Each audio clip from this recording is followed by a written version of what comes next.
The forest is angry, and it wants us to know it. For background, I've recently taken up fixing old cameras as a hobby. Last week, I lucked out and found a Yashica Lynx 14, a Japanese camera from the 1970s that can be difficult to find, especially in working condition.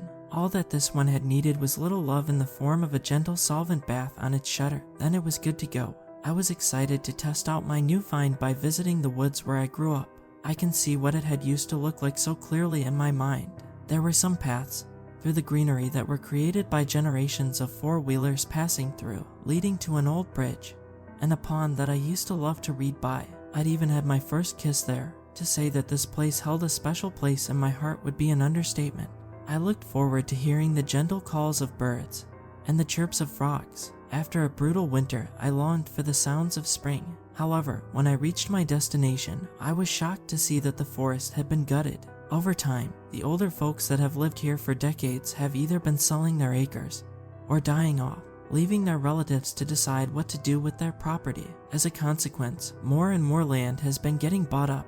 According to the local news, a new housing development was coming in, which reduced the forest to 3/4 of its original size. Even though it's still a relatively large woodland, the forest looked scant compared to its former glory. It hurt to see. That forest was a formative part of not only my upbringing, but my entire family's. My mother and uncle played there as kids, and my grandpa before them. How could this happen? How could so much of it be destroyed so quickly? Not to sound like a doomer, but I found myself wondering if the pictures I intended to take would be the only thing left of the woods in the near future. An entire forest reduced to nothing but a touching series of memories. I shook off that dark thought and proceeded. As soon as I passed the threshold of the tree line, I had an odd feeling. It kind of felt like I was trespassing or interrupting something that I had no business interfering in.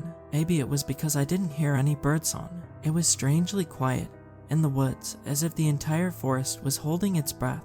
Despite that, I snapped photos of wildflowers, the sunlight leaking through the canopy of trees, and a doe grazing. That uncomfortable sensation of being an interloper followed me. For the record, this section of the forest was owned by my uncle, who had no issue with me coming out to photograph.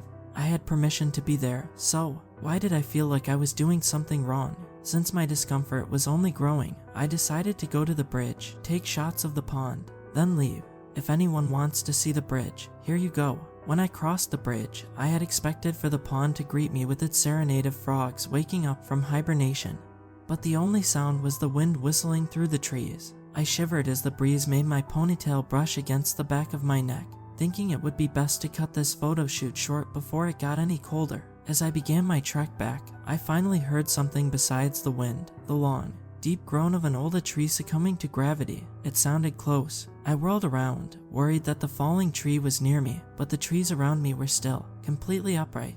After the groan, there was no impact. Was it an animal? But what made noises like that? You'll see the occasional black bear around here, but this sounded much deeper, primordial, like the earth itself had opened its mouth and voiced its anguish. I began to walk faster, eyes flitting around. Even though nothing had happened, I couldn't help but feel my unease grow. I reminded myself that I grew up here. I knew these woods. Maybe the falling tree had been further off, and I just hadn't heard it hit the ground. I had no reason to be nervous. Another groan. Behind me, I turned, bewildered when I saw that there was a tree in the path that I didn't remember passing. My mind must have been so busy playing tricks on me that I simply hadn't noticed it. But how? How could I not notice a 20 feet tall tree with its trunk split into two like that? It was pretty distinctive. It didn't make sense. The wind had escalated from a whistle to a low howl. Yet the small plume of leaves on this oddly shaped tree located only at the very top didn't move with the breeze. My stomach dropped. I couldn't take my eyes off of it. It was like an image frozen in time, sitting perfectly still as the branches of the trees around it danced in the wind. I took a step backwards, watching the strange tree with my breath caught in my throat. The tree remained completely, eerily immobile. Not a single leaf rustled. As I continued to back up, the tree's branches slowly parted, revealing that it had the face of a baby. The bizarrely infantile face was surrounded by a lion-like mane of coarse, gray hair. The leaves continued to spread further apart until it dawned on me that those were its hands. That must mean that its split trunk acted as the creature's legs. Its large, watery eyes stared down at me as it tilted its head. I continued to back up, hands shaking. breath quickening. The false tree watched me, its branches twitching as the rest of its body remained static. Its mouth opened, and I learned where that sound I'd been hearing had come from. Maybe if I didn't run, if I didn't make sudden movements, it would be okay. The left side of false tree's split trunk lurched forward, quickly closing the distance I had put between us. In my panic, I unintentionally let out some sort of wail as I struggled to make my legs work in time to sprint along the path. The false tree made a creaking noise that sounded far too similar to a laugh. It followed me, each step making the ground beneath my feet. My lungs burned as I raced along the dirt path. The tree line wasn't far, but with how big the false tree was, one of its steps equated to about 10 of mine, and it knew it. Every once in a while, I'd feel leaves brush the back of my neck, caress my face, followed by another creaky laugh. It used one of its branches to cut my cheek, but I kept running. It makes me lightheaded to acknowledge this, but I think the tree was enjoying it. It was allowing me to keep going, not unlike how cats let captured mice run for a few steps before pulling them back by their tails. Even as the despair of that realization settled into my frantic heart, I told myself that I had to make it. I had to make it. I saw movement out of the corner of my vision. I didn't think, I jumped. The false tree's limb passed under me harmlessly. Its creaking laughter turned into a deep, distraught scream. Rising from my terror, hope began to bloom in my chest. As long as I kept moving and paid attention to the false tree's movements, I could get out of this. I flung myself to the side of the path just as I heard the false tree's massive footsteps quicken. It had lunged for me, landing where I'd been mere seconds before. Its infantile face crinkled up, its jaw dropping as it let out a furious roar that echoed in my bones. My body was pushed to the limit as I made myself go faster. It had thrown itself off balance by going for me right then. It could catch up quickly, but now I had a chance. The tree line. I didn't know for sure if its chase would stop once I exited the woods, but I had to try. The false tree's grating shriek grew in volume as it hurried to catch me. I let out a cry as I leapt, hoping, praying that I had enough time to cross the tree line. I didn't land gracefully. I painfully tumbled across the threshold of the forest, my knee hitting the ground so hard that stars danced in front of my eyes. Despite the agony radiating throughout my leg, I scurried back on all fours like a crab,